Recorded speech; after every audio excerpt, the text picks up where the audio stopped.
बिस्मिल्लाहिर्रहमानिर्रहीम। अस्सलामुअलैकुम वरहमतुल्लाहि वबरकातुहू।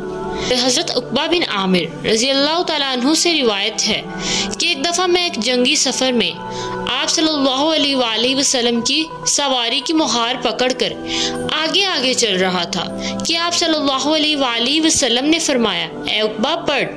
मैंने आपकी तरफ कान लगाया ताकि आप जो फरमाएं वो मैं सुनकर पढ़ूं।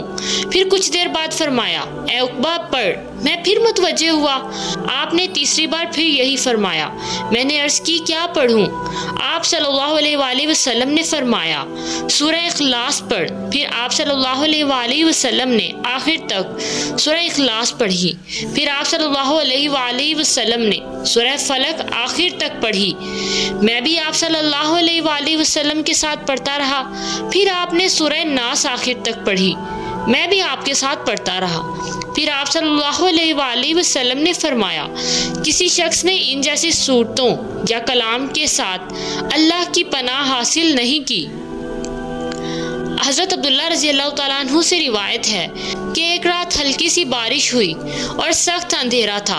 हम इंतज़ार में थे कि रसूल सल्लल्लाहु अलैहि वसल्लम तशरीफ़ लाएं और नमाज पढ़ाएं।